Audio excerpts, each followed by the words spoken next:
o meu nome é José Maria Pimentel e este é o 45 Graus.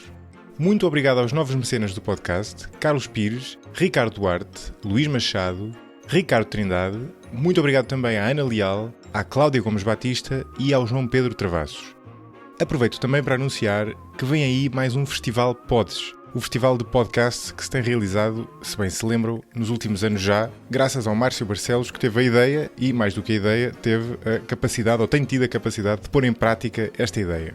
O festival vai realizar-se em novembro, em Lisboa. Podem encontrar mais informações em www.pods.pt, onde podem também votar no 45 Graus para o prémio do público de podcast do ano. Portanto, duas razões para visitarem o site, para ficarem a saber mais sobre o festival e, de caminho, se acharem que merece, para votarem no 45 Graus. E com isto, vamos ao episódio de hoje.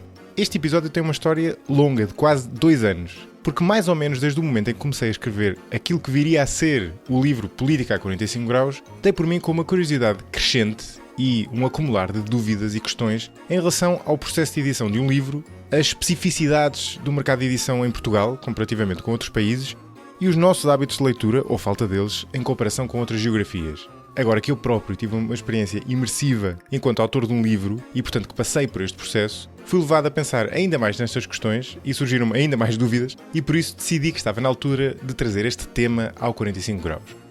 O convidado do episódio que vão ouvir é o editor Pedro Bernardo. Escolhi-o pela sua longa experiência enquanto editor, sobretudo na área da não-ficção, primeiro nas edições 70, depois no Grupo Almedina e mais recentemente na E-Primatur Book Builders. Aliás, foi este o principal motivo que me levou a convidar o Pedro, porque ele foi um dos criadores desta editora, ou editoras, que na verdade são duas, juntamente com Hugo Xavier e João Reis. E esta E-Primatur Book Builders é claramente uma das editoras independentes nascidas nos últimos anos mais interessantes e com mais potencial. É uma editora especial por vários motivos, desde o facto de funcionar e ter-se conseguido tornar sustentável com base num modelo alternativo de crowdfunding, ao facto de ter capas não só bonitas, mas originais, como nós falamos durante a conversa, bem como ainda tendo em conta o tipo de livros que publica, que tem uma grande ênfase naquilo que a equipa editorial classifica como obras essenciais que foram capazes de mudar mentalidades para o bem e para o mal, como eles próprios assinalam. Esta foi uma conversa muito esclarecedora para quem se interessa por este tipo de temas, na qual percorremos uma série de tópicos, desde o papel de um editor, às várias etapas no processo de edição de um livro e aos seus vários intervenientes, passando pelas especificidades do mercado editorial e livreiro em Portugal e pelos hábitos de leitura dos portugueses em comparação com outros países. Espero que gostem e até ao próximo episódio. Pedro Bernardo, muito bem-vindo ao 45 Graus. Obrigado pelo convite. Olha, o que é que faz um editor? Qual é o trabalho de um editor? Simplificando e por duas partes. Na acessão geralmente portuguesa, um editor é alguém responsável pela seleção editorial de títulos de uma editora. Portanto, passo aqui a redundância. Escolhe os seus títulos com base em catálogos estrangeiros ou com base em propostas de autores que apresentam originais para leitura e apreciação. Essa é a versão mais comum. Se analisarmos do ponto de vista do editor, do inglês, aí já é alguém que, recebendo um original, de ficção ou de não-ficção, tem uma determinada intervenção no texto. Pode dizer ao autor, olha, esta Exato. parte não faz sentido, retire isto, acrescente isto, há aqui sugestões de vocabulário e, portanto, tem uma intervenção no texto que em Portugal não é muito comum, embora há alguns editores a fazer esse trabalho e a fazê-lo bem. Mas, portanto, eu diria que na acessão anglo-saxónica o editor tem uma intervenção no texto, tem um contacto muito próximo com o autor. Na acessão, enfim, latina, chamemos-lhe assim, é alguém responsável pela gestão e pela escolha dos títulos para construir um catálogo de ficção, não ficção, Sim. misto, etc. Ou seja, no mundo anglo-saxónico essa pessoa será o publisher. Na nossa acessão de editor está mais próximo do publisher, exatamente. O editor é alguém que pega no texto, mexe, diz ao autor, olha, acrescente isto, este passo não é bem explícito e, portanto, tem uma intervenção muito marcada no texto. Há um exemplo curioso, eu acho que ele está disponível online. O T.S. Eliot, a determinada altura, entregou o manuscrito do Wasteland e pediu ao Ezra Pound que lhe fizesse uma espécie de editing, revisse, e, portanto, há páginas inteiras com uma cruz em cima do Ezra Pound. Portanto, o Ezra Pound funcionou ali como uma espécie de editor à inglesa. Sim. Sim, e a outra, eu apanhei uma história, agora não me lembro de quem era, mas era muito parecida com essa. Há vários E casos. depois tinha sido republicada a versão não editada, digamos assim, Há que não tinha nada a ver, né? Há sempre aquela tentação de pegar nas coisas, portanto, ver o que é que ficou de fora, mas, portanto, o editor à inglesa tem esse papel muito interventivo que na cultura latina, devo dizer, da minha experiência, até às vezes não é bem recebido.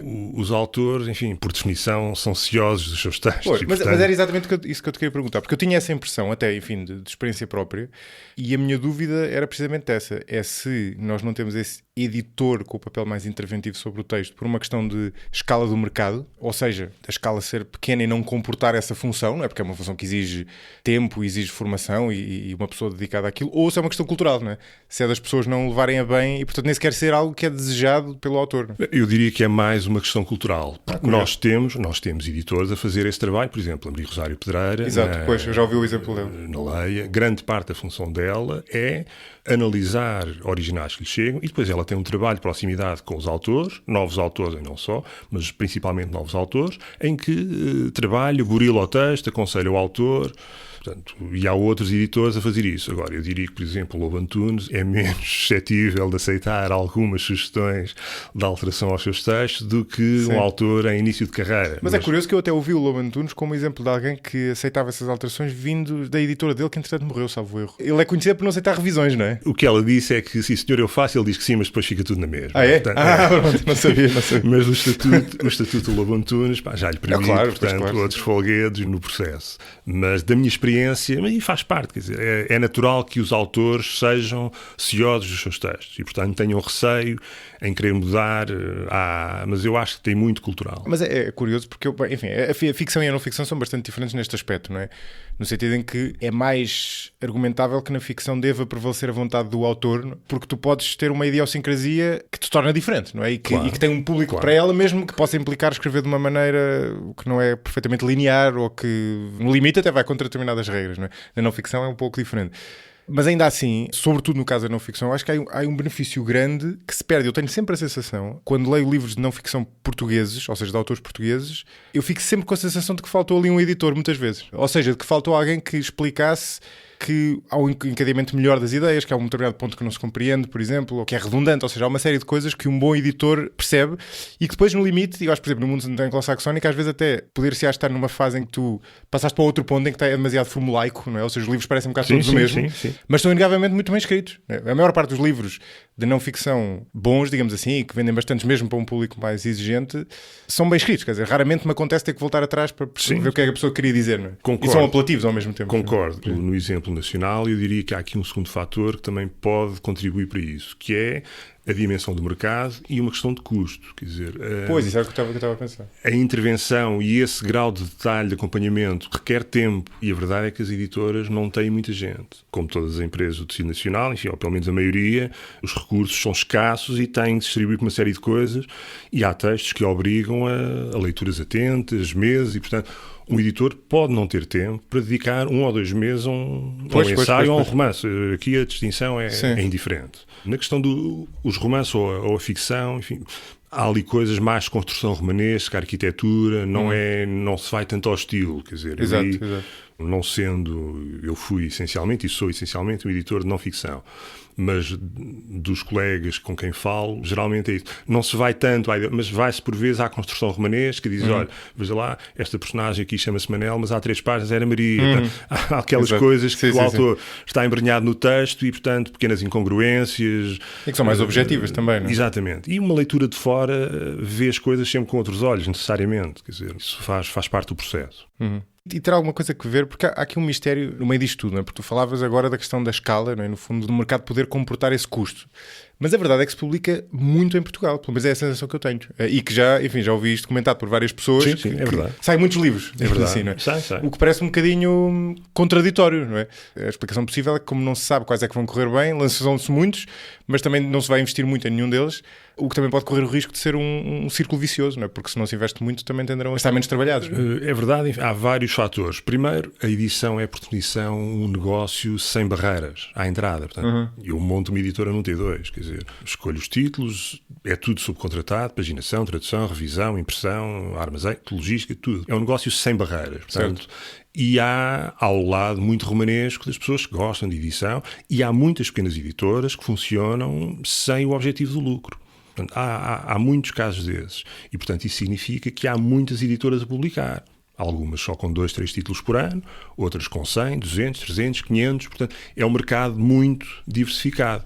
Mas, de facto, publica-se, eu não sei se é demasiado, quer dizer, mas a verdade é que há muito armazém cheio. Portanto, a norma mais ou menos internacional, ou assim, aquela regra mais ou menos da experiência, em termos internacionais, é que em cada 5 romances publicados, 2, 3 dão lucro. Portanto, e esses terão de cobrir os prejuízos dos outros e, portanto, é um negócio complicado, mas, como digo, por um lado tem este apelo, este atrativo romanesco de edição, aquela aura da cultura. Portanto, há muita gente movida por isto. E depois há a parte mais industrial e mais profissionalizada do setor, mas há editoras a publicar 500 títulos por ano. Portanto, não... Curioso esse número que tu deste, 2 a 3 quintos, não é, dos livros publicados. Há mais ou menos um limiar, alguma heurística em termos de limiar de números vendidos? Sei lá, a partir dos 500, por exemplo, já dá lucro. Eu vi uns números, a certo ponto, alguns... É tudo função dos custos. Quer dizer, eu posso ter uma edição de 500 exemplares a dar lucro e posso ter uma tiragem de 2000 em que não ganho dinheiro. Mas que custo é que entrou? É o custo do papel, que ainda por cima agora aumentou, não é? Mas... Papel, tradução ou não, revisão ou não. Revisão tem sempre ou não? Há editoras que não revêem. Há editoras que não revêem os livros, deixam aquilo a cargo do próprio? Dos autores.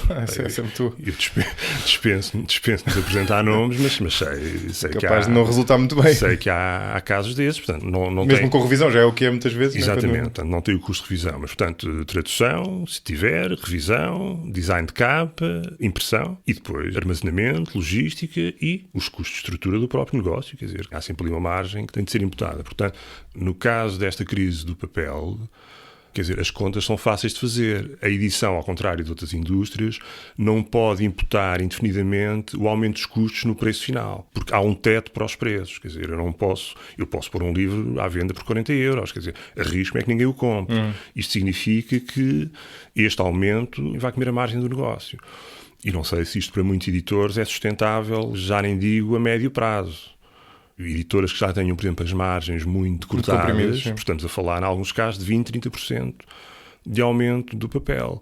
Nós, por exemplo, deixámos de fazer livros cartonados. Eu dei um exemplo, temos no nosso blog, eu tenho um... O que é que são livros cartonados? Os livros de capa dura. Porque se o papel aumentou 20% a 30%, o cartão, em alguns casos, aumentou 50%. Pois. Portanto, tudo isto, nós temos um texto no blog em que eu explico as contas todas de tradução. Portanto, um livro que nós fizemos em novembro do ano passado, se fosse feito hoje, em custo de produção, e neste caso o aumento era só papel e cartão, custar-nos-ia mais 50%. Pois é uma diferença muito grande. Portanto, os ovos aumentaram 50%, mas... o produtor consegue fazer repercutir esse aumento no preço. A edição tem... Mas achas que não? Quer dizer, no limite... Não, porque há um preço, ponto 1, não é um bem de primeira necessidade. E, portanto, há ali um momento em que as pessoas... A procura é menos rígida. As pessoas que já de si se queixam que o livro é caro. Enfim, e podemos falar disso mais à frente. Em alguns casos, terem razão, mas há uma explicação para isso. Mas o preço do livro não pode aumentar indefinidamente. Ele tem um teto. Eu, se pegar num livro numa livraria, um livro com 400 páginas, se me pedirem 30 euros, muito provavelmente eu não o compro. Agora, para poder acomodar este aumento todo, em teoria, eu teria de aumentar mais 2, 3 euros, e isso não é, em muitos casos, não é possível. Sim. Não é porque aquilo que estavas a dizer não é um meio de primeira necessidade e, portanto, a procura é menos rígida do que noutros bens. Não é? E, aliás, até um caso interessante aí, que sempre me tinha fascinado. Há determinados livros técnicos no sentido de académicos, não é bem técnico, não é no sentido de serem livros de determinada cadeira, no sentido de serem livros académicos. Não estou a falar, sei lá, de livros com fotografias e papel especialmente espesso ou com acabamento especial, não são livros completamente banais, mas académicos e que muitas vezes se apanha, sobretudo nos estrangeiros, a, sei lá, 100, 150 euros. E eu sempre tinha interrogado por isso, até que me explicaram porque é que isso acontece. É porque... precisamente eles são um pouco sensíveis à procura e, portanto, há sempre as universidades, as bibliotecas que vão comprá-los e, portanto, compram o preço que estiver e o restante público praticamente não compra e, portanto, a eles compensa-lhes ter aquele valor que não faz qualquer sentido, né? E as outras pessoas não compram ou então têm maneira de aceder através do autor quer dizer, é um público tão restrito que gera esse aparente paradoxo, não é? O núcleo comprador são as bibliotecas dos institutos e das universidades. Portanto, o preço é feito para aquele universo, que é um universo, enfim, com poucas restrições orçamentais. A partir daí, tudo o que vier, e às vezes vem alguma coisa, portanto é sempre bem-vindo. Pois é, isso. Aliás, não é por acaso que os maiores grupos editoriais do mundo são da área do livro técnico. Exato. Por exemplo, Elsevier é um colosso planetário. Exatamente, os que eu estava a pensar são precisamente... A Walter Sklover, holandês, salvo erro, pelo menos na primeira encarnação, no direito, portanto, são grandes grupos, precisamente por isso que aquilo liberta também uma margem substancial. Olha, e voltemos atrás, como é que surge um livro? Normalmente é através do autor ou através da editora? Acho que isto é uma dúvida que muita gente deve ter. Quer dizer, são as duas hipóteses, não é? Mas qual é que é mais comum? Formas. Né? Por exemplo, eu posso escolher com base em catálogos de editores estrangeiros, escolho, contacto o editor estrangeiro, claro. Olha, nós estamos interessados em fazer a edição portuguesa deste título. Claro, mas é um livro que já existe, não é? Pronto, exatamente. Quando ele não existe, das duas uma, ou aparece um autor com uma proposta, diz, olha, eu tenho aqui um livro sobre o assunto X, ou o próprio editor vai ter com o autor A, B ou C e diz, olha, eu queria que escrevesse sobre isto. Pronto. Mas qual é que é, na não ficção, por exemplo, qual é que é mais comum da tua experiência? O mais comum é aparecer alguém com manuscrito. E depois, enfim, o editor olha para aquilo, analisa, já nos acontece, a mim e outros colegas, alguém que chega com uma ideia. Eu gostava de fazer sobre isso. E quer um respaldo. Portanto, alguém que lhe diga, sim senhor, o nosso caso com a nossa história da ETA, do Diogo Noivo, foi precisamente ele que nos contactou e disse, eu tenho esta ideia. Diz, olha, Diogo, nós gostamos muito, sim senhor, avança, assinamos um contrato. E ele pôs-se a escrever o livro. O livro existia na cabeça, era uma ideia e, portanto... Sim. Claro, exatamente. Sim, no meu caso veio da editora, mas foi isso também, de início. Não era livro nenhum. Acontece muitas era uma vezes. Ideia, a editora contacta alguém, qualquer que seja a área, culinária, fotografia, enfim, é irrelevante. Contacta alguém e diz, olha, quer escrever sobre este assunto? E a pessoa diz que sim ou não. Mas o mais comum é aparecer um autor com o original. A proposta, fazer uma proposta de edição. Sim. E nós temos, em Portugal, há muita tradição do scout, não é? Da pessoa que vai, do olheiro, não sei como é que isto se traduz, não é? Mas... Não, geralmente... De alguém que está, julgo que a função é alguém que está à procura de autores e que vende esse serviço à editora, no fundo, não é? Eu não conheço, pode haver, mas eu não conheço. Acontece às vezes, autores que contactam as editoras e depois a editora pode reconhecer determinado mérito naquele original e presumir que atrás daquele outros virão e assina, por exemplo, 3, 4, 5 títulos.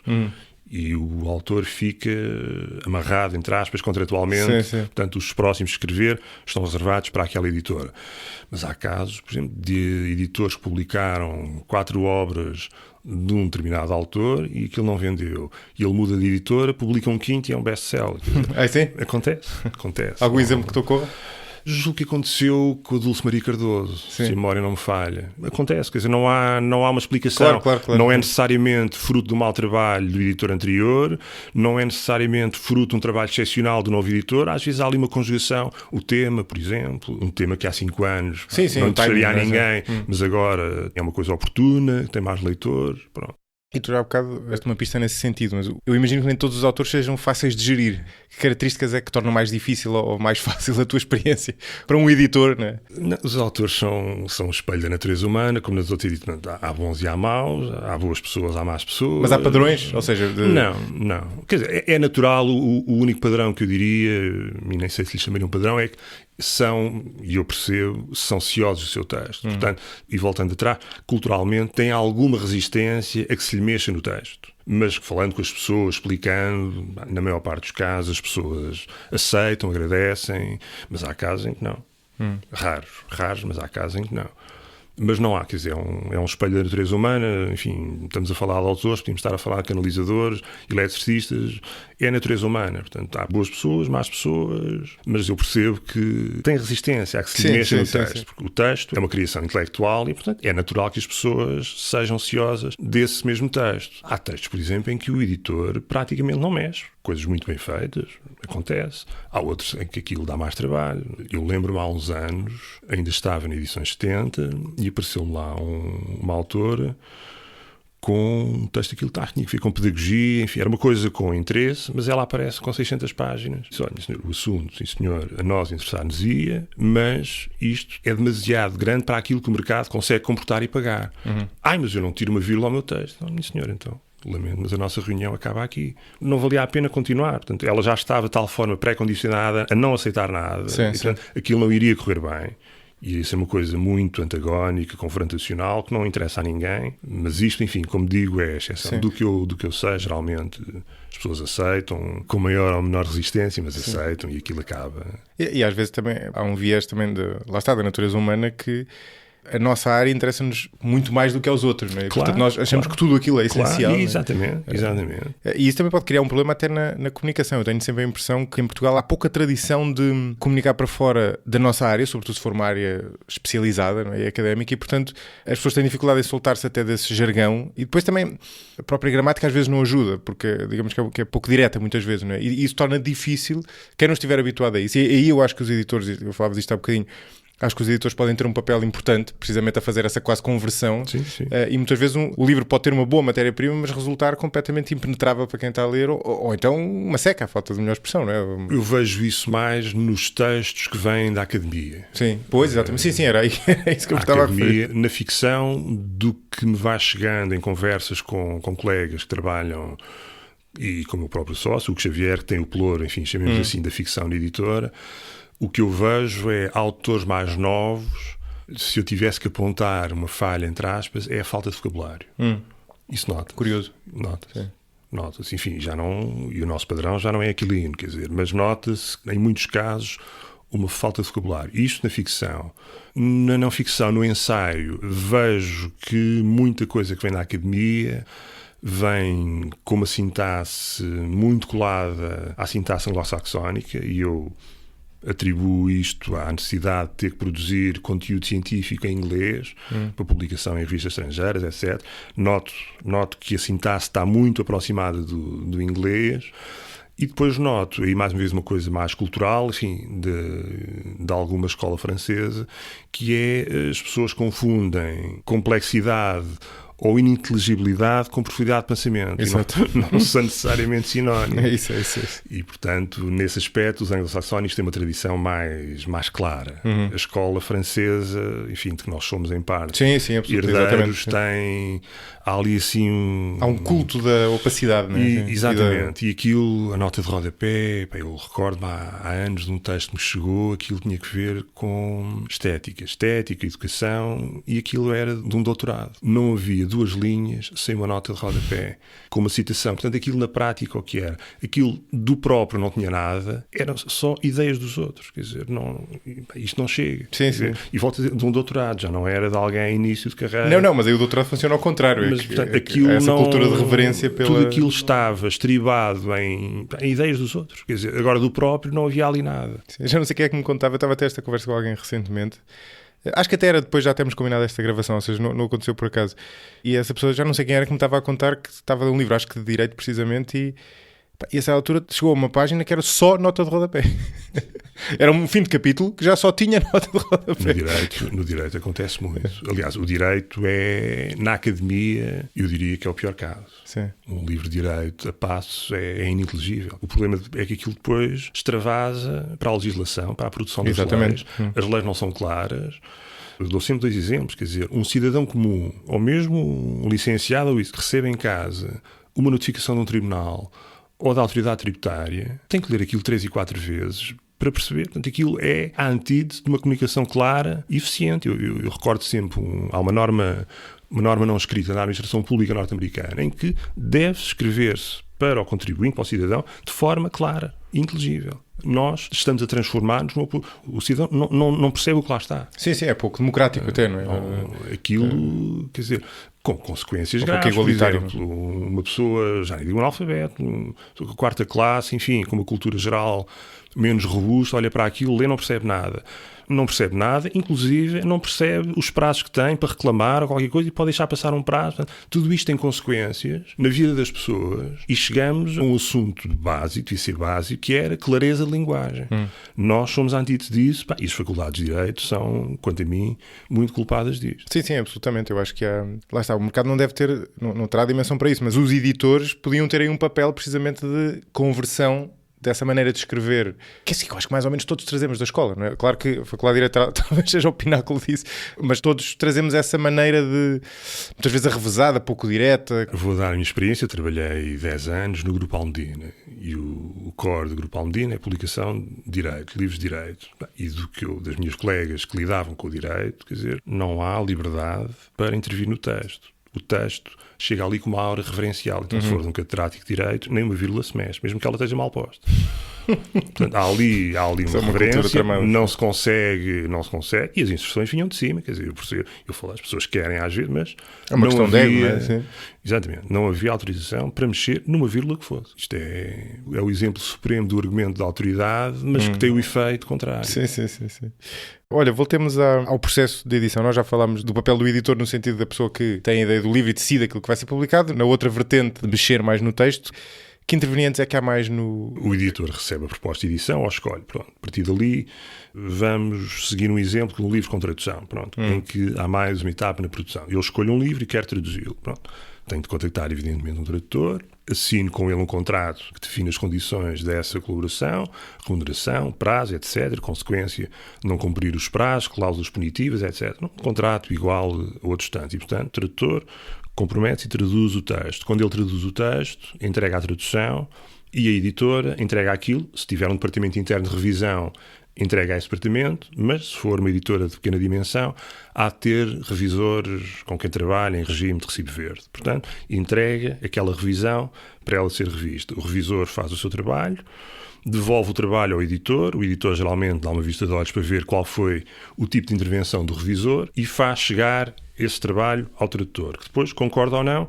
Quando as colaborações já são fluidas e cordiais, até pode dar-se o caso do editor ficar de fora deste processo e o revisor lida diretamente com o tradutor. Pronto, pessoas conhecidas, enfim, o país é pequeno também, não há muitos bons tradutores, não há muitos bons revisores e, portanto, há casos em que isso se faz diretamente e o editor até não tem de participar no processo. Mas se quiser participar, por uma questão de controle de qualidade, etc., pode fazê-lo.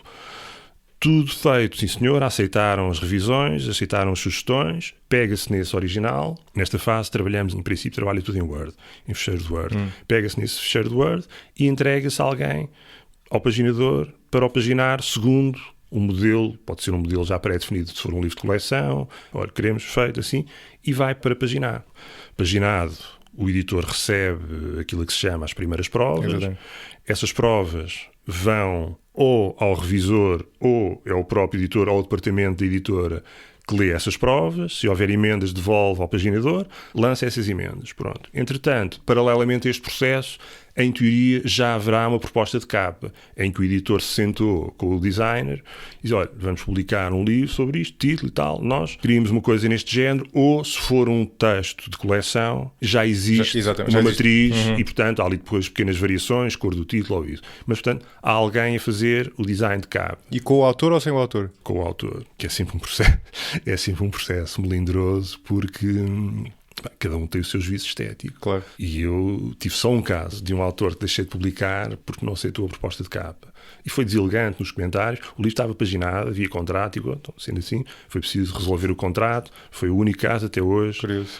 Mas há autores com opiniões estéticas, um juízo estético mais forte do que outro, enfim. Sim. Eu posso dizer de experiência própria que, em certo sentido, a fase mais difícil porque é menos objetiva, não é? É, exatamente. Em alguns casos, se é um texto de coleção, enfim, a coisa aí resolve-se, é fácil, claro, porque já há uma matriz, já há um modelo gráfico, portanto, agora, aquilo que se chama uma capa avulsa ou fora de coleção, pronto, é preciso chegar a acordo com o autor, lá está. É um trabalho, enfim, de algum convencimento, no sentido de ter de lhe dizer, mas a editora tem, o senhor gosta, mas a editora, apesar de tudo, tem uma estética. Dizer, e, portanto, é preciso que isto tenha coerência em termos estéticos com o resto dos produtos editoriais. Sim. Pronto, e as pessoas acabam por chegar a um consenso. Como é que é a prática em Portugal a esse nível comparado com outros países?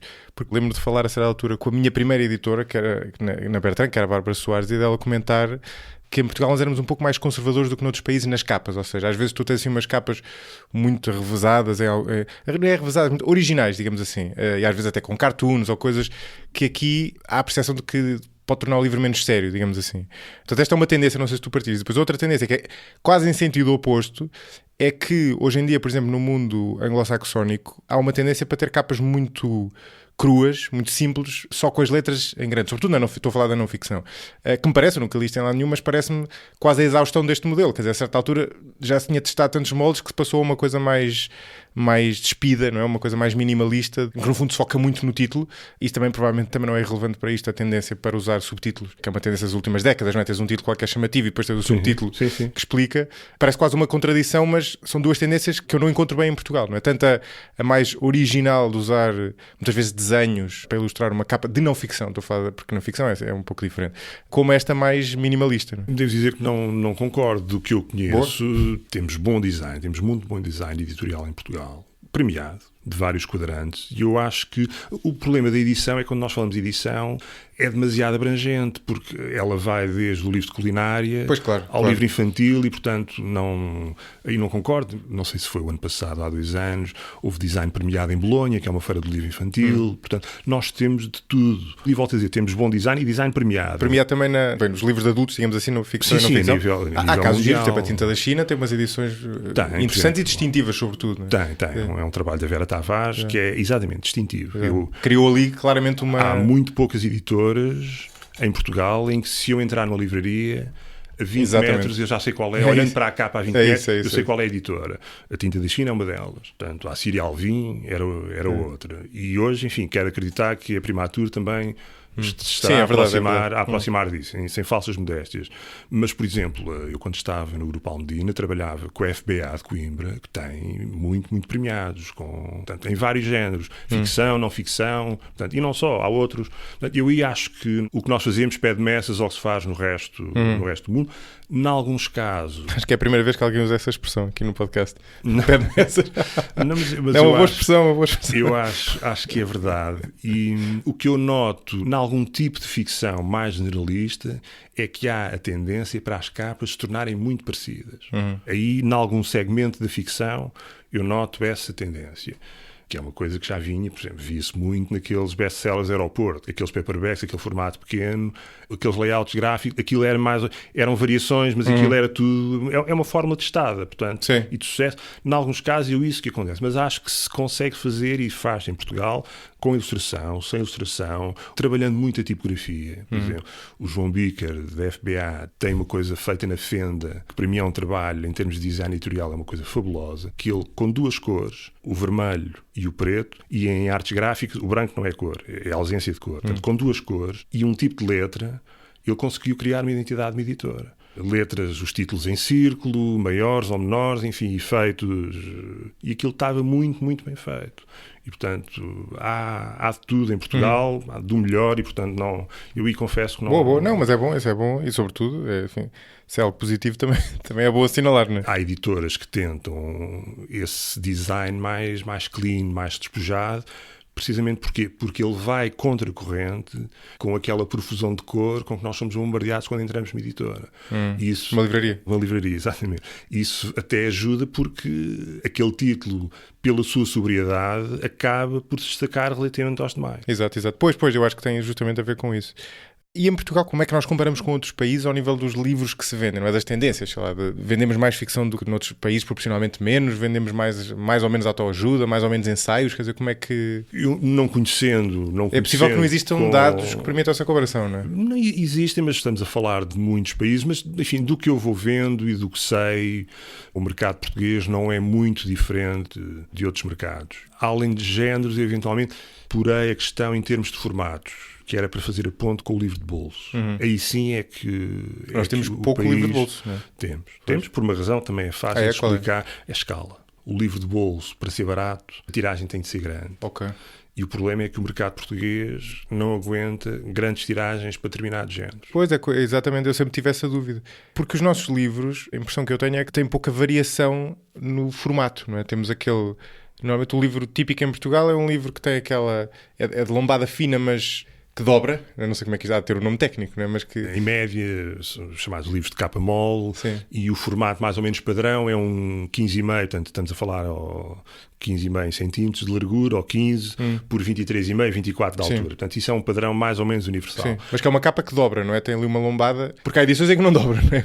Não, geralmente, ou são de capa dura, ou então aquilo está mal feito, mas em condições normais, sendo um livro de capa dura, permitir folheá-lo, manuseá-lo. Se, por exemplo, a cartolina da capa for excessiva, vai criar resistência e o livro não abre com tanta facilidade. E depois há formatos mais pequenos, há editoras que têm formatos específicos, enfim, também faz com que chame a atenção para o produto. O livro, estando exposto, acaba por ser também um produto. Mas, assim, a média, o formato padrão, 15,5, 23,5, 15, 24, neste universo. As medidas depois têm que ver com os aproveitamentos de papel, das folhas de papel na impressão. Exato, portanto, pois, imagina que sim. É um formato estudado para ter um aproveitamento otimizado do papel. Mas o livro de bolso obedece ali a uma lógica própria, que é uma tiragem. Para eu ter o livro a um preço apetecível, e o livro de bolso cumpre essa função. Enfim, em teoria é o livro mais barato do que a edição normal, chamemos-lhe assim, mas se eu não conseguir ter uma tiragem muito grande, não lhe vou conseguir por um preço atrativo. E depois, enfim, há ali também um fator um bocado cultural, que o público português, pelo menos o mais velho, ficou um pouco traumatizado com as experiências de livro de bolso feitas pela Europa América, por exemplo. Porquê? Deixaram aquilo em alguns casos, as traduções deixavam um pouco a desejar, noutras, em termos de acabamento, aquilo, a cola, as colas em edição não estavam ainda bem desenvolvidas com o tempo, o bloco do livro, as folhas começavam a descolar, enfim, e aquilo deixou em algum público, no qual eu me incluo, deixou ali um bocadinho... Uma má memória, deixou um trauma, o público um bocado assim de pé atrás relativamente ao livro de bolso. Mas, por exemplo, a Leia tem uma coleção, a Bise, muito bem feita.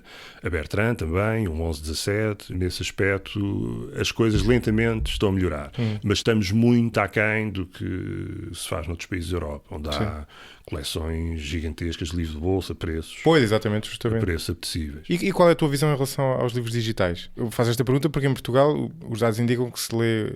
Bom, os dados na verdade são conflituantes em certo sentido, porque a cota de mercado é mais ou menos 1-2%, é muito baixo. Que eu vou vendo. Embora houve um estudo da Gulbenkian sobre hábitos culturais, já vamos falar mais à frente, que dava 10% de pessoas a ler livros digitais, o que é aqui um intervalo um bocadinho grande, não é? Não acredito nesse número. Mas pronto, tudo indica que tem uma cota de mercado pequena, não é? Comparativamente com outros países, não é? Porquê é que isto acontece e tu achas que tem potencial para aumentar? Eu acho que potencial tem. Não vai ser a panaceia que durante muito tempo pois, nos andaram a dizer que ia ser.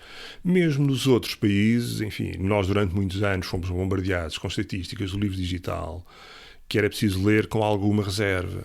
As taxas de crescimento eram na ordem das centenas. A questão é que... Partia de muito baixo, não é? Antes havia 100 pessoas a ler, 2 anos depois há 500 a ler, enfim, é evidente que o crescimento é explosivo, mas a amostra é o que é. E, portanto, eu acho que aquilo é mais um meio, é mais um formato, não é aquilo que durante muito tempo se julgou que ia ser. Eu ainda me lembro de ir a Frankfurt, à Feira do Livro, e aquilo era vendido como se fosse, enfim, o futuro radioso da edição. Enfim, nós encaramos aquilo como mais um formato. Temos estado a converter o nosso catálogo gradualmente para livro digital, mas requer outro tipo de hábitos de leitura, culturais, etc., que nós gradualmente vamos adquirindo, mas não... E também já é residual. Parece-me que há aqui um problema também na origem, porque, a partir da tua visão, era uma impressão que eu já tinha na altura, mas entretanto a tendência do mercado comprovou isso, porque houve até um decréscimo em muitos países. O futuro não é toda a gente ler livros digitais, não é? Provavelmente até haverá alguma complementaridade entre um e outro para a mesma pessoa. Ou seja, eu próprio leio livros digitais e livros em formato físico. Nós em Portugal temos um problema porque temos o mercado muito compartimentalizado e temos, por exemplo, o Kindle da Amazon, por exemplo, que é o que eu tenho, mas implica comprar o livro através da Amazon, mas que entretanto cumpri muito as margens das editoras, portanto elas não têm muita vontade de colocar lá, e depois passa-se mais ou menos o mesmo com os restantes, sendo que o mercado também está fragmentado. Ou seja, quem quiser ler um livro digital tem a vida bastante complicada. Por exemplo, eu como tenho ouvintes do podcast no estrangeiro e os portos de envio do livro são muito caros, tive muita gente a pedir-me, e a verdade é que o livro ainda, na Amazon nunca vai existir, acho eu, quer dizer, pelo menos no curto prazo. E nos outros também está para estar disponível, mas não esteve de imediato. Ou seja, também não é fácil para quem está nessa posição, não é? Para ler livros estrangeiros é fácil, para ler livros em português é bastante mais difícil. Sim, quer dizer, a partir do momento em que ele está feito, colocamos aquilo no... Vocês têm-nos na Amazon? Temos. Não sabia. Através do Aleia tem um serviço bom, que são eles que fazem o intermediário e põem aquilo na Amazon, na Kobo, na UC, enfim, nas principais lojas online. E, portanto, nós temos vendas que vêm não sabia. De vários sítios. Mas, no nosso caso, ainda é residual. Eu acredito que aquilo tem uma margem de crescimento, de progressão, mas, enfim, será sempre mais um canal. Um não implica a substituição pelo outro, e como disseste, há pessoas que leem nos dois formatos. Quer dizer, por exemplo, vou de férias, posso não querer levar 6 livros, e levo o tablet e meto. Pronto. Sim. E estou deitado. O que me parece é que nós estamos muito abaixo daquilo que deverá ser a cota natural de livros digitais, não é? Que podem dar 20%, 30%, não sei, eventualmente mais. O problema é que nós não sabemos o que é uma cota natural. Pois. Não, eu estou a conjecturar, não é? Exatamente, quer dizer, é claro que o editor... Mas sabe, quanto é que é nos Estados Unidos, por exemplo, faz ideia? Varia consoante o género. Há géneros mais propícios a isso, há outros menos, portanto há... E mesmo em alguns casos, nos próprios Estados Unidos, até já houve regressão nos números. Pois era aquilo que eu falava há bocadinho. Os próprios números têm de ser olhados com desconfiança, preciso ver qual é a fonte, se o estudo é fiável ou não. Mas eu acho que nós encaramos aquilo como uma espécie de canal complementar, um formato complementar, que não substitui, complementa. Há casos em que as pessoas têm as duas coisas, têm o físico e têm o exatamente, eletrónico. Acho que será a maioria das pessoas. Contribua para a continuidade e crescimento deste projeto no site 45graus.parafuso.net/apoiar. Veja os benefícios associados a cada modalidade e como pode contribuir diretamente ou através do Patreon. Obrigado. E olha, o elefante na sala, salvo seja, que é a evolução dos números de leitura em Portugal, que é uma coisa que se tem falado bastante. Tu partilhaste até um estudo que eu não conhecia comigo, de Miguel Ângelo Lopes, João Soares Neves e Patrícia Ávila, que é sobre a leitura de livros em Portugal, e eles identificavam este século uma tendência decrescente da leitura de livros. E depois houve um estudo da Gulbenkian, que deu muito que falar aqui há pouco tempo, sobre hábitos culturais. Portanto, o estudo não é só sobre livros, e tinha um número que até me parece que foi descontextualizado ou foi mal reportado, que 61% das pessoas não tinham lido qualquer livro no ano passado. Na verdade, depois acresce aí os tais 10% de pessoas que supostamente leram livros digitais. Não se percebe como é que uma se relaciona com a outra, porque há pessoas que terão lido os dois tipos, mas enfim, na melhor das hipóteses, 50% das pessoas não leu qualquer livro no ano passado, o que deu a habitual onda pessimista e crítica em relação ao estado das coisas. Como é que tu vês isto? Seja este número, seja a tendência, não é? Porque dá a ideia, pelo primeiro estudo que eu referi, que houve uma tendência de aumento da leitura com a democratização do ensino e enfim, até a democratização do acesso aos livros, que depois parece ter mais ou menos invertido na última década, última 2 décadas. Não sei se isso é verdade, atenção. Pois, eu olho para os estudos, enfim, eles valem o que valem, mas eu fico sempre um pouco de pé atrás, porque em alguns casos até acho que as pessoas nem são completamente verdadeiras nas respostas ao estudo. Mas dando de barato que os dados são fiáveis, enfim, dos vários estudos que eu já fui lendo ao longo dos anos, geralmente a percentagem média que surge é isso, é que a metade dos inquiridos não lê um livro. E isso tem sido mais ou menos consistente, mais 5, menos 5%, mas geralmente é isso. O que é já uma percentagem um pouco assustadora. Sim. E importa, desculpa interromper-te, isto tudo é mais relevante se nós compararmos com outros países, não é? E no caso de Espanha, por exemplo, andava, salvo erro, nos 30%, e eu depois apanhei isto a algures, mas não consegui confirmar, de que Portugal seria o segundo país da União Europeia com pior índice de leitura, ou com o índice de leitura mais baixo, não é? E aí é mais relevante, não é? Ser verdade, não é? Mais do que provavelmente os 50%. Porque não me custa a crer, embora, por exemplo, relativamente à Espanha, há uns anos vi também um estudo em que a percentagem não era muito diferente da nossa. Pois. Mas o resultado é que, enfim, dos 50% a gente não se livra, o que já é uma percentagem, quanto a mim, um bocado assustadora. Eu, apesar de tudo, acho que se lê mais, mas lê-se em géneros que, por exemplo, há 10, 15, 20 anos não existiam. E eu dou sempre 3 exemplos. Se eu entrasse numa livraria há 15 anos, não havia uma banca para a culinária. Não havia. Não havia uma banca para fotografia. A autoajuda estava reduzida a meia dúzia de títulos, geralmente importados do Brasil. Portanto, em 15 anos, estes 3 segmentos, mais a culinária e a autoajuda, por exemplo, estes 2 géneros, em 15 anos, geraram milhares de títulos e tiveram compradores. Eu lembro, por exemplo, da edições 70, para cada título havia um histórico, portanto, das tiragens, o ano, o mês. Eu vi, por exemplo, Roland Barthes, na década de 80, enfim, já ali no auge do estruturalismo, um título de Roland Barthes tinha uma tiragem inicial de 4.000 exemplares. Hoje, isto é impensável. O editor fará 750 e depois vai pôr uma velinha para ver se as coisas correm bem. Portanto, o público diversificou-se. Houve géneros que reduziram bastante as suas vendas, houve outros que surgiram do nada. Portanto, eu acho que há mais gente a ler. Agora, leem outras coisas. Porque nós olhamos ler e depois temos sempre, no nosso subconsciente, há sempre o ler, mas naquela vertente cultural. Claro. De edificação, enfim, ler é bom. Aquela crença iluminista. Mas as pessoas leem outra coisa. Livros do chefe A, B ou C, para fazer rabanadas. Aquilo surgiu, não existia, mas surgiu e tem um público comprador. E tens o contrário também, não é? Que essa leitura de edificação também pode ser obtida hoje em dia por outros meios, não é? Na internet, sem teres que estar a ler um livro, necessariamente. Exatamente. A par disso, e bem observado, a leitura tem de concorrer com 1001 solicitações, e a principal das quais, precisamente, a internet, onde eu tenho acesso a conteúdos para tudo e mais alguma coisa. Portanto, o número continua a ser exagerado. Eu acho que, apesar de tudo, se vai lendo mais, mas as pessoas leem outras coisas. Agora, há aqui um problema estrutural que são os hábitos de leitura. Quer dizer, e isso é um problema estrutural de décadas que não se resolve num ano ou dois. Sim, dizer, se nós compararmos os nossos hábitos culturais com, por exemplo, a população de um país em dimensão populacional idêntica, enfim, não digo uma Holanda, mas, por exemplo, a Bélgica, e o resultado... Agora, isto é um problema de... Mas, desculpa, qual é a diferença? É ao nível do número de livros lidos ou do tipo de livros lidos? As duas coisas. Porque os outros também leem culinária, os outros também leem fotografia, também leem autoajuda. mas também leem. Há mais gente a ler, lá está. Enquanto no nosso caso, por exemplo, metade dos inquiridos não lê, eu não sei quais são os dados da Bélgica ou da Holanda, não será metade, ou da Alemanha, não será metade. Mas isso é um problema, é um atraso cultural de décadas, para o qual não há uma solução imediata. Quer dizer, tem que ser um trabalho que tem vindo a ser feito. Pessoalmente, acho que a escola não tem ajudado, tem ido pela via do facilitismo, quer dizer, a lista de títulos de leitura obrigatória vai caindo drasticamente, quer dizer, já não é preciso ler quase nada. Ou lê-se um excerto, umas coisas, e portanto, isto não inspira o gosto pela leitura. Mas desculpa, agora sendo provocador, tu achas que o modelo antigo funcionava? Ou seja, o modelo de pôr miúdos a ler livros difíceis, se tu tiveres essa predisposição, chegarias lá de qualquer forma, não é? Tivesse ou não tivesse isso. Bem, enfim, claro que ajuda a ter esse acesso, mas terias essa vontade. Agora, muitas vezes eram livros que eram difíceis para um miúdo com a maturidade, sei lá, de 15 anos, estar a absorver, não é? Não parece necessariamente mau, enfim, diminuir-se a inclinação da via de entrada, se quiser. O problema é que a inclinação diminuiu drasticamente. Quer dizer, é que hoje nem difíceis nem menos difíceis. Quer dizer, há muito por onde escolher e se não querem ler os mais, há outras coisas para ler, interessantes. Quer dizer, o universo é infindável.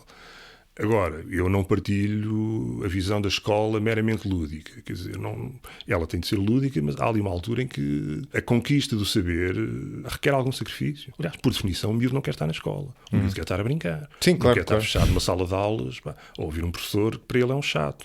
Portanto, a aquisição do saber, o processo da escola, é chato, mas não pode ser meramente lúdico. Há ali uma vertente de algum sacrifício, que é chato para os miúdos, eu sei que é, mas eu acho que se passou de um extremo ao outro. Quer dizer, e há muitas formas de tornar a leitura apetecível e interessante. Quer dizer, há muitas formas de levar os miúdos ao teatro através da representação para chegarem ao texto. Quer dizer, há muita coisa e há escolas que conseguem fazer isto. Agora, é preciso um esforço concertado e até por uma questão de igualdade de oportunidades, porque os miúdos que não têm um livro em casa, e há muitos agregados familiares onde isto acontece, os pais saem de manhã para trabalhar e chegam à noite, os miúdos estão sozinhos, se não têm bibliotecas em condições, se não têm alguém que puxe por ele, em casa também não. E, portanto, vão ficando para trás, porque os filhos de pais com posses têm livros em casa, têm explicadores, têm... Esses, de uma maneira ou de outra, vão chegando lá. Agora, as famílias mais carenciadas, se não for a escola a dar-lhes um amparo e a levá-las numa determinada direção, a dar-lhes algumas ferramentas, e eu acho que tem-se falhado nesse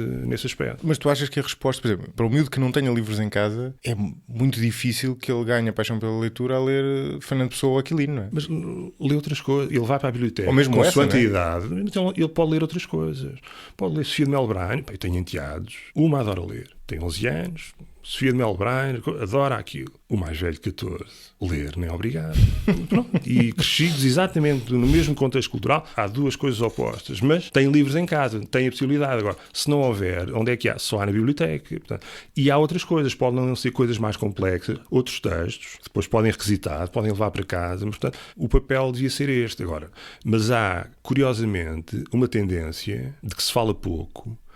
Os livros infantis têm cada vez menos texto. Há um predomínio da ilustração que no espaço, eu diria, nem chegou uma geração. Em menos de uma geração, inverteu-se. Antes era o nome do autor e depois vinha, enfim, uma coisa mais pequena, o ilustrador. Agora é ao contrário. Portanto, é o ilustrador, mas a quantidade de texto nos próprios livros infantis tem-se vindo a reduzir. Mas é normal, não? Os miúdos gostam mais de imagens? Voltamos. O que é o normal? Tu pegas num livro infantil publicado há 20 anos para 9 anos e hoje vais vir um para 9 anos e vês a diferença de texto. Mas a pergunta é, qual é que o miúdo de 9 anos vai preferir? Depende, porque há 10 anos o miúdo de 9 anos gostava daquele. Só havia aquele, não é? Se calhar, estou a conjecturar. Dizer, havia mais, mas eu noto que, em alguns casos, os livros recomendados para 9 anos têm muito menos texto. Por exemplo, enfim, na minha infância, enfim, não gosto muito destas comparações, mas a minha infância já lá vão umas décadas, aos 9 anos, 10 anos, líamos os 5, um miúdo hoje 9 anos, não há muitos a ler os 5, porque eles olham para aquilo, é só texto, uns desenhinhos, umas coisas. Eu acho que há aqui um hábito cultural que tem de ser cultivado, e isso é, antes de mais, um trabalho da escola. Olha, e falemos do mercado, do setor livreiro em Portugal, especificamente, né? Que tem algumas, nós ainda não falámos disso, mas há algumas especificidades, até de algumas mudanças que houve nos últimos anos, que têm gerado algumas críticas. Houve uma concentração do mercado. A ideia que eu tenho é que houve uma concentração tanto ao nível das editoras, porque houve uma compras e uma consolidação, mas também ao nível das livrarias, não é? Ou seja, hoje em dia há 2 ou 3 cadeias de livrarias que vendem o grosso dos livros, não é? A impressão que eu tenho. São fenómenos diferentes. A primeira concentração foi, aliás, a única, porque nas livrarias não houve concentração. Pois, não é concentração, é mais crescimento. Não é? Já houve desenvolvimento de duas grandes redes, mas na edição aí começou a concentração no setor editorial e começou finais de 2007 e depois em 2008. Com a Leia, que eu julgo que é o Grupo Leia, a começar a comprar uma série de editoras. Na altura começou por comprar-se, embora não me falha, umas editoras que pertenciam a um fundo de investimento, ao Explorer, que tinha, julgo que era Casa das Letras, Oficina do Livro e mais uma coisa ou outra. E depois paulatinamente, foi comprando mais, e criou o Grupo Leia. Comprou a Asa, comprou a Dom Quixote, comprou a Pergaminho, comprou a Caminho, enfim, há de me estar a falhar aqui alguma coisa, mas comprou bastantes coisas. Passado algum tempo, houve ali um fenómeno, não tão intenso, mas a própria Porto Editora também adquiriu o Grupo Bertrand. Portanto, Círculo Leitores, Temas e Debates, Quetzal. Pronto. Hoje são os dois grandes grupos livreiros.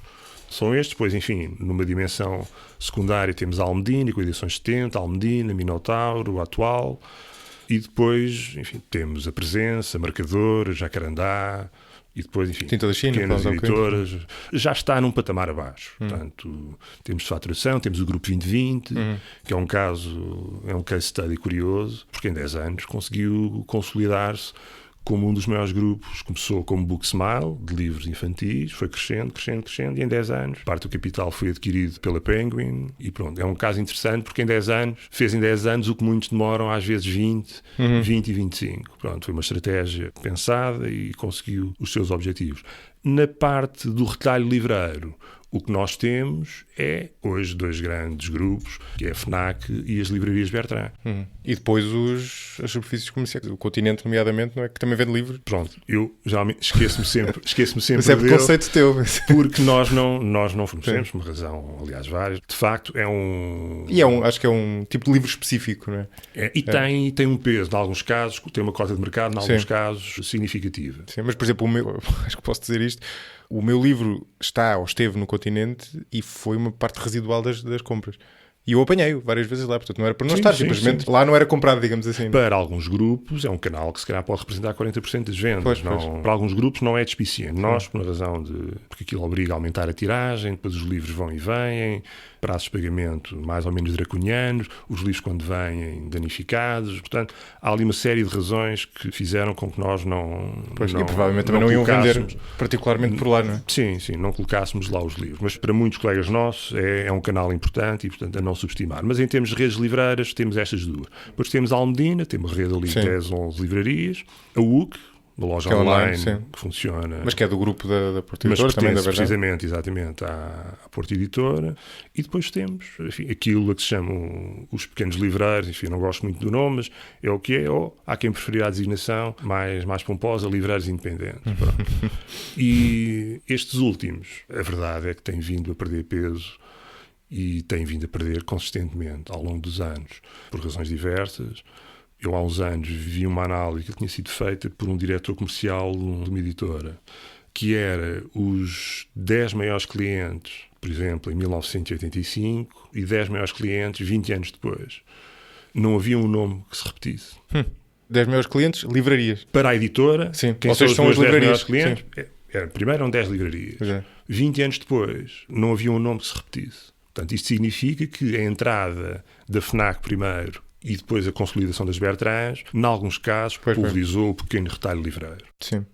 E isto, enfim, há muitas críticas no setor em relação aos impactos tanto da consolidação da parte das editoras como da expansão da parte das livrarias. O meu livro foi editado pela Bertrand, mas vamos nos esquecer desse pormenor, está à vontade, fala à vontade. O que é que tu achas disto? Quanto à concentração editorial, enfim, eu sendo um adepto do mercado livre, quer dizer, alguém comprou porque alguém quis vender. Para mim é simples. Não, essa parte, enfim, é de acordo, não é? Quem vendeu, presumo que vendeu bem, em alguns casos ficou a trabalhar, enfim, com um salário que se calhar até era superior àquilo que tinha enquanto era o dono da própria editora. Portanto, isso aí é uma consequência normal de um mercado muito pulverizado que está sujeito a uma espécie de takeover hostil ou menos hostil, mas neste caso não houve nada de hostil. Portanto, alguém fez uma proposta e alguém quis vender. Pronto. Tem depois outras consequências para o universo editorial que poderemos falar mais à frente, mas isso não me choca, porque há uma corrente de pensamento que diz não, mas esta concentração tem uma política de terra queimada, arrasou com o universo editorial. Não acredito em nada disso. A realidade desmente-o, aliás, porque a concentração começou em 2007. 2007 para cá já apareceram dezenas de novos projetos de editoras. Umas vingaram, outras não vingaram. Portanto, é prova que aquilo não é impedimento de nada. E elas vieram preencher, se calhar, lacunas que esses grupos deixaram, porque se concentraram em determinados títulos, permitiram outras oportunidades. Portanto, para mim, encaro isso como um processo. Assim, muita gente poderá argumentar que elas não vingaram precisamente porque essas editoras têm um poder de mercado que usam para, enfim, tornar insustentável o negócio das mais pequenas. Estou a fazer advogado do diabo, não é? Não, eu percebo, mas a verdade é que outras vingaram. Ok, bom ponto. Se calhar algumas não vingaram porque o plano de negócios não era execuível. E continua a haver, ou seja, embora estes dois grupos, ou 2, 3, dominem o mercado, continua a haver muitas editoras mais pequenas, não é? Já falaste? Nós, por exemplo, nós somos um caso evidente, quer dizer, vamos fazer 7 anos, quer dizer, mas eu li no outro dia, estão a fazer Guerra e Paz, se a memória não me falha, está a fazer 15 anos. E ele disse, na altura em que nós surgimos, surgiram mais umas quantas editoras. Desapareceram todas. Mas, entretanto, surgiu a Tinta da China, surgiram livros de bordo, de pequenos editores, uma série de coisas, surgiu a Ehab, que já desapareceu, surgiu a Bazarov, enfim, que não sei se ainda continua, mas é o reflexo normal. Aliás, basta ir, desculpa interromper-te, basta ir à Feira do Livro e aquilo são bancadas e bancadas e bancadas de editoras. Algumas meias rebuscadas, meias obscuras. Algumas têm objetivos, enfim, são editoras comerciais no sentido nobre do termo, querem fazer dinheiro, querem ganhar dinheiro, mas há projetos de pura carolice, com identidade editorial, gente que põe o seu dinheiro para publicar e, portanto, não acredito, acho que isso é uma coisa com algum viés ideológico, enfim, o meu também terá o seu viés, mas não outro pendor. Mas acho que a realidade desmente essa afirmação. Na parte da concentração das redes livreiras, aí, enfim, a coisa fia mais fino porque aquilo na prática é um duopólio, em alguns casos. E sendo um duopólio, põe condições draconianas para as editoras. Porque o grande problema deste duopólio chama-se desconto comercial. Qual é o desconto comercial que me pedem e qual é aquele que eu posso dar? Eu costumo dizer, quando nós fomos apresentar os nossos projetos à Bertrand, à FNAC, ao Corte Inglês, quer dizer, nós não fomos lá discutir condições comerciais, nós fomos lá aceitar aquilo que nos propuseram. Portanto, aceitamos ou não aceitamos. É tão simples quanto isso. Agora, não há margem de negociação. E, portanto, aí é que, quanto a mim, está parte de algum problema. Porque aquilo, em alguns casos, pedem um desconto comercial grande, pesado. E isso vai condicionar todo o negócio. E há um desequilíbrio de poder de mercado entre uma editora muito pequena e esse distribuidor, não é? Esse retalhista que tem um peso maior. E será que isso também ajuda a explicar uma coisa que eu ouço frequentemente as pessoas queixar-se? O facto dos livros em Portugal serem muito caros. Ainda recentemente estava a almoçar com um amigo brasileiro que veio cá e ele estava-se a queixar que os livros cá custavam. Ele dizia, enfim, se calhar estava a exagerar, mas ele dizia cerca do dobro do Brasil. É evidente que tem que se ajustar também para o custo de vida, não é? Mas não é o dobro, não é? Dificilmente será. Não, o dobro não é. Os livros são caros, quer dizer, são caros porque não podem ser baratos. Enfim, passo esta coisa óbvia. Mais uma vez, é uma questão de escala, porque imputando os custos todos, tradução, revisão, capa, logística, custo de estrutura. Se eu não consigo diluir os custos numa tiragem grande, o preço é função da tiragem e dos custos. Portanto, se eu conseguir fazer uma tiragem grande, consigo diluir os custos. Agora, eu só faço uma tiragem grande se tiver uma expectativa de venda, porque senão estou a produzir para o armazém. Sim, então, mas Pedro, deixa-me então ser um bocadinho advogado do diabo. Imagina que se eu for a Inglaterra ou aos Estados Unidos, Inglaterra é melhor porque os Estados Unidos é tão grande que não é um bom contra-exemplo, mas se eu for ao Reino Unido ou à Alemanha ou outro país europeu e pesquisar um livro de um autor meio refundido de ficção, quer dizer, que escreve para um nicho e, portanto, por definição aquilo não pode ser uma tiragem grande, vou encontrar esse livro mais caro do que os outros, por exemplo? Não muito. Admito que possa haver uma subsidiação cruzada ali, é possível, não é? Ou seja, que aquele esteja a ser subsidiado por outros, não é? Em alguns casos pode. Enfim, aquilo que se chama uma espécie de um preço político, em que eu ponho um preço, marco um PVP mais baixo para fomentar a venda. Sim. Eu tenho uma margem menor naquele Exatamente. autor, mas compenso com outros. Mas compenso com outros. Pode dar-se o caso. Agora, a questão aqui é que, mesmo a tiragem pequena na Alemanha ou na Inglaterra, a Inglaterra põe livros no mundo inteiro, literalmente. Em tudo o que é aeroporto. Portanto, é um mercado planetário. A Alemanha são 80 milhões, com hábitos de leitura, culturais enraizados. A própria Espanha. Quer dizer, a população é maior, há mais editoras, mas pronto, há ali mais mercado potencial. O mercado português, o país já é pequeno, e aquilo que nós vimos é metade dos inquiridos a não comprar num equilíbrio. Portanto, A expressão aqui é que são mesmo 7 cães a um osso, a disputar um público reduzido, com poder de compra, que é outra coisa que também convém ter em conta. O nosso poder de compra é o que é, quer dizer, não há como fugir disto. Portanto, público reduzido, poder de compra escasso, muita oferta. As pessoas gostavam de comprar 3 livros, mas se calhar compram só 2. E, portanto, vão muito, ou querem aquele especificamente e aquele nem tem, mas... Portanto, isso geralmente é uma função custo e tiragem. Nós não conseguimos diluir. Sim. Ouvindo-te falar, estou a pensar que, algo que não tinha pensado antes, que para uma editora, um best-seller tem um duplo benefício, porque não só tu aumentas os resultados de maneira paralela, porque estás a vender mais e, portanto, se tiveste um lucro de 1, vais ter 1 vezes o número que vendes, mas a tua margem também vai aumentando, não é? Porque vais diluindo os custos e, portanto, a tua margem unitária vai aumentando quando tu vendes mais. O que torna, enfim, duplamente interessante vender mais livros, digamos assim. Nós conseguimos diluir o custo porque a impressão gráfica, quanto mais livros eu fizer, mais o custo unitário baixa. Enfim, esta progressão não é até ao infinito, senão seria 0. Claro. Mas o custo unitário vai baixando conforme aumenta a tiragem. E é isso que me vai permitir... Sim, custos fixos. Claro. Exatamente. O custo, como se costuma dizer, o custo é ligar a máquina. A partir do momento em que ela está ligada, se estiver a trabalhar 2 dias seguidos, não há problema nenhum. Portanto, está a imprimir 2 dias seguidos. Agora, para isso é preciso imprimir muito livro. Mas portanto, quanto mais livros eu vender, e então se eu conseguir fazer uma reimpressão, a reimpressão já não tem uma série de custos que foram imputados todos à primeira tiragem, nomeadamente capa, tradução, revisão, tudo isso é imputado na primeira tiragem. A segunda, a reimpressão, essa em si tem uma margem substancialmente. Agora, a questão é conseguir reimprimir o livro.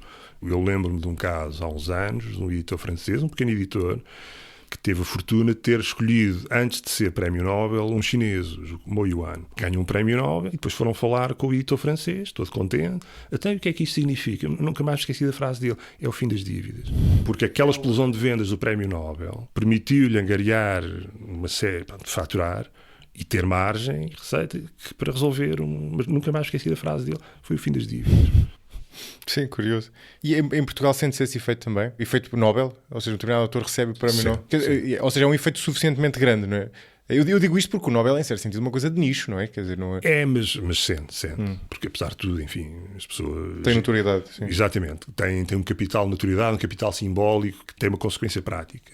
E eu já falei, enfim, colegas que receberam, tiveram a sorte, enfim... Eles também escolheram-nos antes de ser Nobel, portanto, tiveram mérito nisso. Mas de me dizerem que aquilo faz logo 2, 3, 4 reimpressões. Portanto, porque há casos de Nobels que tinham uma tiragem e aquilo andava ali aos caídos no armazém, mas de repente, pronto. Sim.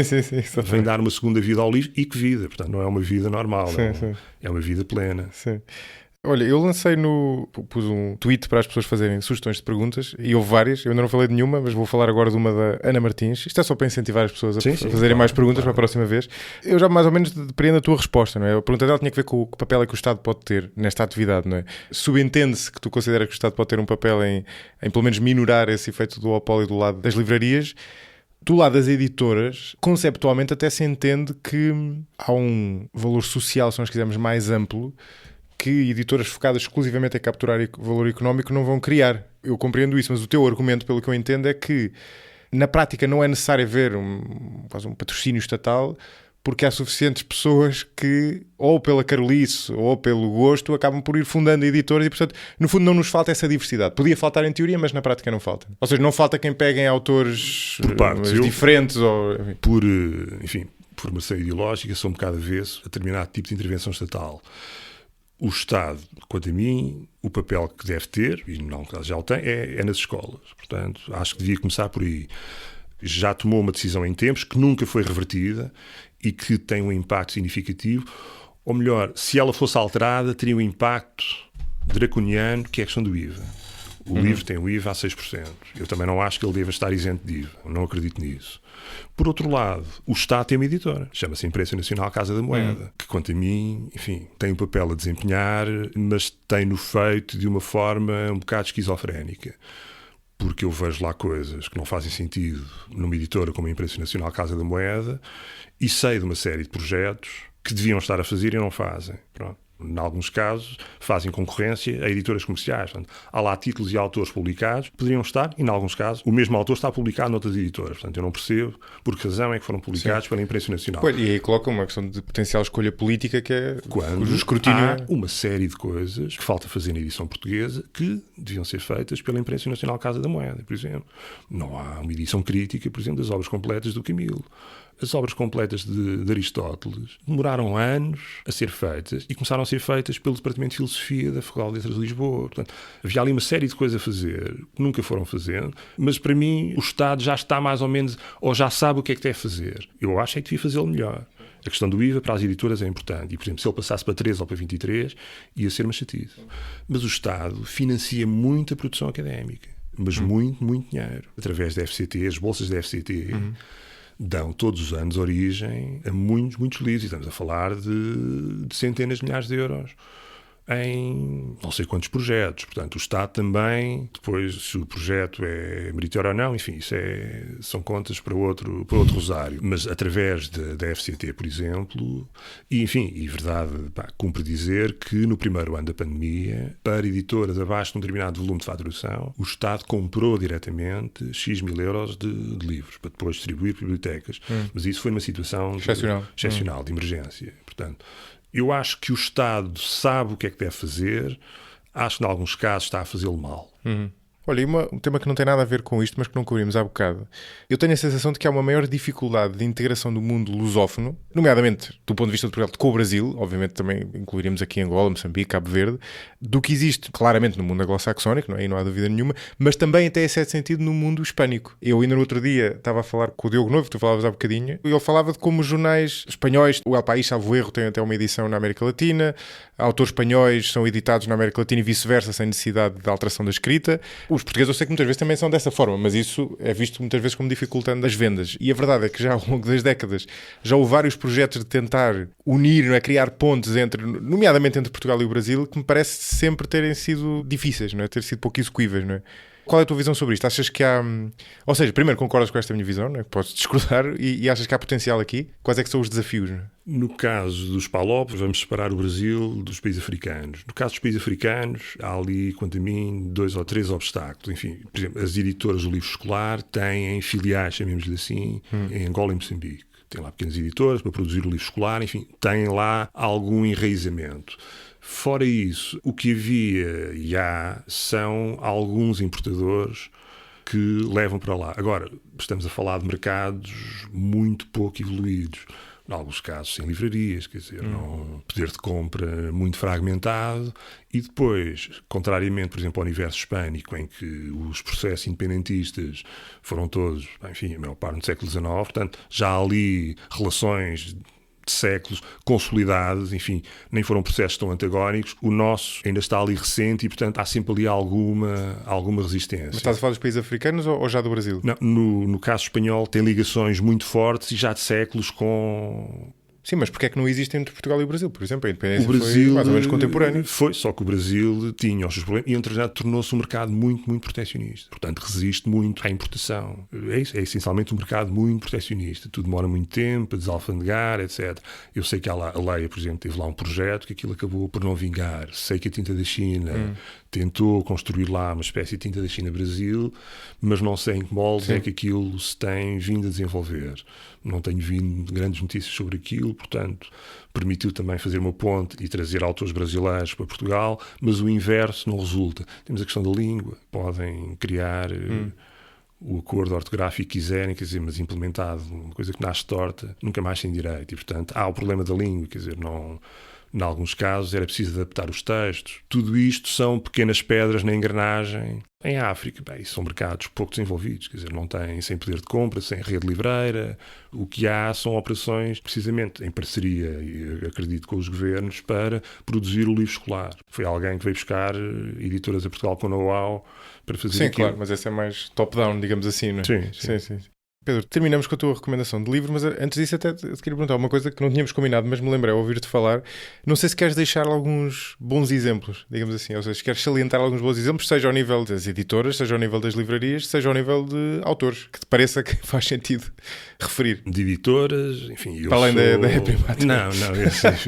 Não, sou suspeito em causa própria. Sou um grande apreciador do projeto da Antígona. Gosto do catálogo, apesar da piada, de ser assim um catálogo, coisas contra a corrente, enfim, em alguns casos com algum alinhamento ideológico, mas é o que é, quer dizer, não é uma coisa assumida, só compra quem quiser, mas são livros bem feitos, um catálogo bem escolhido, bem feitos no sentido de bem traduzidos, bem revistos, bem paginados. É um projeto de que sou um grande adepto. E gosto também bastante da tinta da China, do design, da abrangência, tornaram-se, enfim... É uma editora mais ou menos generalista, o que para mim não é depreciativo, mas, mais uma vez, coisas bem feitas, livros bem paginados, bem traduzidos, um bom design, portanto, bom marketing, são 2 exemplos, para mim, muito, muito interessantes. Enfim, em termos de livrarias, continua a haver pequenos livreiros ou livreiros independentes, como lhe queremos chamar, a fazer um bom trabalho, livrarias bonitas. Vem-me agora à memória a 100ª página, em Braga, uma livraria muito bonita, em que percebeu qual é o seu público, o que é que deve lá ter, porque em muitos casos as pequenas livrarias foram arrastadas naquela coisa, temos de ter tudo, a pequena livraria não pode ter tudo. E, portanto, tem de criar o seu público, tem de saber o que é que o seu universo quer e ter uma oferta adequada ao seu público. Quando cai na tentação de querer ter o que os outros têm, a coisa não vai correr bem porque os outros têm armas diferentes. Quer dizer, de calibre maior. Não é possível. Portanto, devem criar o seu nicho e trabalhar, por exemplo, no Porto há uma coisa chamada poetria. Poetria, livros de poesia. Pronto. Tem o seu catálogo, atividade cultural. Atividade cultural. Um caso de intervenção, neste caso não estatal, mas autárquica, eles foram desalojados por causa de uma questão de renda e a Câmara Municipal do Porto, enfim, percebendo o valor simbólico e cultural da livraria, arranjou-lhes um outro espaço, com uma renda comportável. Pronto. Evidentemente isto é sempre injusto para outros livreiros, que as coisas são o que são, claro, e a vida nem sempre é justa para todos. É um critério que não convém abusar, não é? Mas é importante, mas claro. Pronto, mas lá está. Alguém percebeu o seu nicho e, portanto, temos livros de poesia, com atividades culturais, leituras, récitas, a Fonte de Letras em Évora, coisa bonita. Mais uma vez, percebe quem é o seu público, trabalha para o seu público, cria, faz sugestões, consegue ter um trabalho de acompanhamento que, por exemplo, as grandes livrarias não têm, porque ou está ali pessoal pouco qualificado, ou, nunca mais me esqueço, um caso numa livraria que tinha... Então o lema era de especialistas para especialistas. Pronto. E estava lá um autor ou um cliente e chamou o livreiro, olha, não sei o quê, fez-me uma pergunta, e o livreiro diz, olha, não sei. E o cliente não sabe. E apontou para o lema. E o livreiro virou-se para ele, por ordenado mínimo. Especialistas por ordenado mínimo, enfim, não deves dizer isto ou coisa, mas as coisas são o que são, quer dizer, a gente não pode querer know-how e competência e depois pagar. Claro. A verdade é que o livreiro, à antiga, chamemos-lhe assim, com o domínio do catálogo, daquilo que vendia, com sugestões aos seus clientes, a tendência é para ir desaparecendo. Ele permanece onde? Precisamente nas pequenas livrarias, conhece o seu público, o que é que vai chegando, mas fizeram uma seleção. Claro. Não caíram na tentação de ter tudo o que os outros têm. É uma coisa de nicho, digamos assim, não é? Em certo sentido, sim. E autores, não sei se queres... Tenho uma memória grata de um autor que ainda publiquei na edições 70.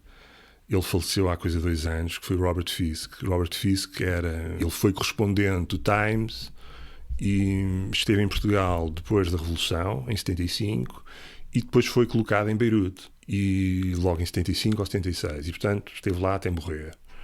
Cobriu as guerras na Argélia, no Afeganistão, portanto, tudo o que é guerra no Médio Oriente, e escreveu um livro, publicado na edições 70, que se chama A Grande Guerra pela Civilização, em que ele descreve todos os conflitos do mundo árabe, as origens, consequências, a evolução, que é um livro, são 1200 páginas, mas é um portento, é um livro muito, muito bom. E na altura da apresentação nós conseguimos trazê-lo cá. E portanto não me esqueço, ele veio e na altura veio do Tajiquistão.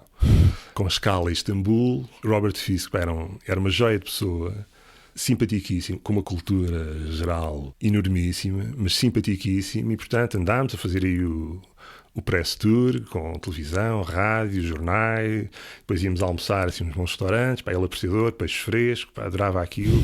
À noite ia levá-lo ao hotel, ficámos lá à conversa no bar, portanto tenho uma memória grata do Robert Fisk, fiquei com muita pena quando soube a notícia. Mas enfim, assim, dos autores que conheci nestes anos de profissão, foi daqueles com quem mais gostei de trabalhar. Curioso. Olha, e livro final? Tua recomendação de livro? O livro final é uma coisa de um editor norte-americano, falecido já há uns anos, do André Schifrin, O Negócio dos Livros. Como os grandes grupos económicos decidem o que lemos. O André Schifrin, ele era o editor e fundador de uma editora norte-americana chamada Pantheon e assistiu em primeira mão, porque foi ali que ele começou, precisamente ao fenómeno da concentração editorial. E o que ele descreve no livro, o livro está publicado em português, a edição portuguesa é da Letra Livre, e o que ele descreve no livro é precisamente essa concentração e de como é que essa concentração editorial, por imposição da gestão, de forma direta ou indireta, vai condicionando aquilo que se publica. E aquilo que se publica passam a ser coisas sem risco, que obedeçam a determinados critérios de rentabilidade, calculados de forma prévia na célebre folha de Excel, enfim, que todo o editor que trabalha num grupo editorial já conhece, e de que forma é que isso vai afunilando o critério, porque o editor, mesmo que leve um projeto editorial com risco, esse projeto é chumbado em reunião. E isso acaba, de facto, por condicionar. O aspecto positivo disto, em termos do ecossistema editorial, é que se alguém deixa de fazer aquelas apostas de risco nos grandes grupos, passam a aparecer pequenas editoras que apostam e, portanto, aquilo, enfim, a infelicidade de uns é sorte de outros e vice-versa. Portanto, fecha-se ali uma oportunidade, mas ela abre para o outro editor. É um livro muito interessante em que ele explica como é que isto evoluiu e, de facto, começou ali a tendência e depois foi repercutindo por vários países da Europa, em Portugal, como disse. Começou ali em 2007. Boa. Pedro, obrigado por teres vindo. Obrigado. Excelente conversa. Obrigado. Este episódio foi editado por Hugo Oliveira. Visitem o site 45graus.parafuso.net/apoiar para ver como podem contribuir para o 45 graus através do Patreon ou diretamente, bem como os vários benefícios associados a cada modalidade de apoio. Se não puderem apoiar financeiramente, podem sempre contribuir para a continuidade do 45 graus avaliando-o nas principais plataformas de podcast e divulgando entre amigos e familiares. O 45 graus é um projeto tornado possível pela comunidade de mecenas que o apoia e cujos nomes encontram na descrição deste episódio.